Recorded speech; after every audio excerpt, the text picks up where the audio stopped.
Segunda semana de junio, segunda semana en la que vamos a hablar de literatura LGTB y segunda semana en la que vamos a seguir hablando de cómics, porque el mundo del cómic da para mucho. Y si estamos pensando, voy a volver a decir la palabra cómic, en los cómics que en estos momentos pues más penetración tienen, más gustan a la gente, sobre todo a las personas más jóvenes, tenemos que hablar del manga.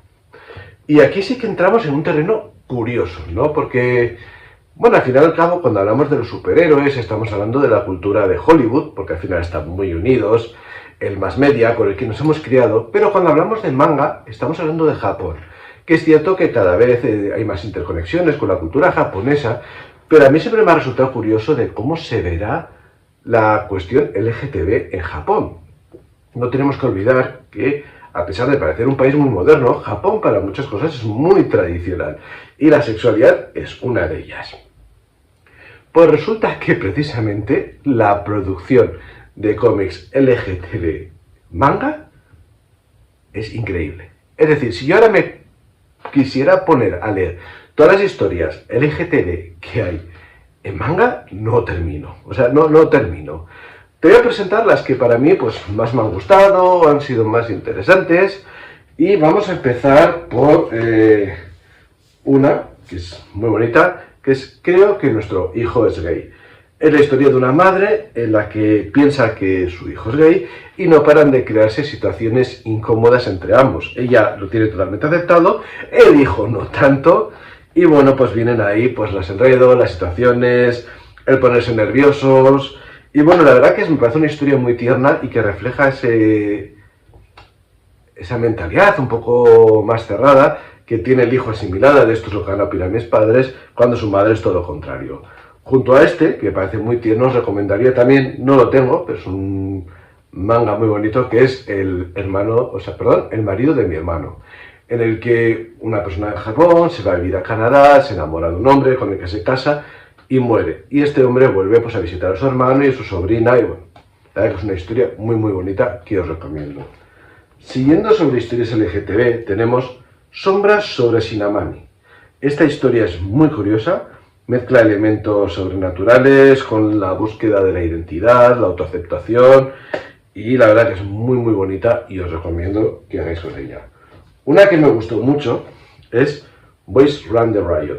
Esta está muy bien si además os queréis introducir, porque realmente es una historia en 4 tomos, con lo cual no estáis ahí supeditados, que a veces pasa con el manga, de que puede haber 100 tomos, no, aquí son 4, es una historia autoconclusiva, en la que un chico trans, que está empezando a salir del armario, decide crear una marca de ropa junto al rebelde de la clase, que es la única persona que le entiende, para poder expresarse a sí mismos y su identidad a través de la ropa. Me parece una historia muy bonita, muy rara contada y que sí me gustaría, por ejemplo, poder verla, porque yo creo que sí daría para una película o una miniserie muy muy bonita.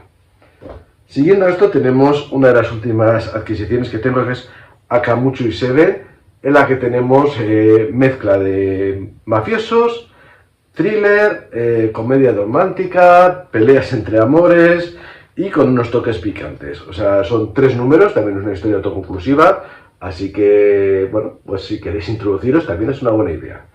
Dentro de una de las cosas más perturbadoras, y lo diréis porque igual me llamáis boomer, aunque técnicamente encajo en millennial, es el mundo del omegaverso, ¿no? En el que hay personas alfa, omega, beta, y dentro de ese omegaverso existe la historia de Megume Ichigumi. Me parece un manga súper divertido, con unos toques picantes, es decir, al igual que el anterior, pues tienen escenas muy explícitas, que hay que decir que realmente en la mayoría de los mangas no se cortan.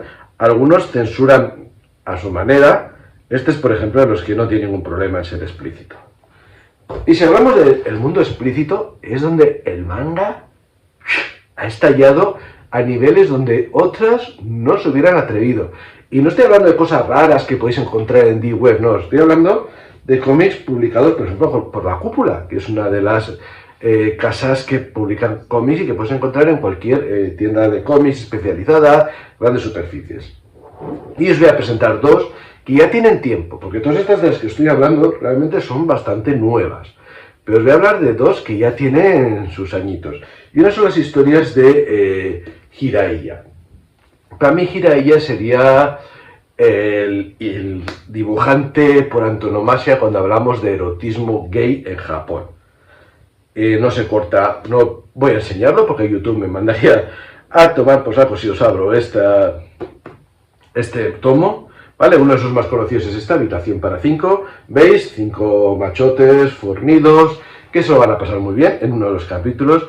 Todas las historias tienen sexo explícito, historias eróticas y bueno, ¿este de cuándo es? Ya por curiosidad, ¿me lo tenía que haber preparado antes del vídeo? Sí, lo voy a buscar ahora para vosotros, también.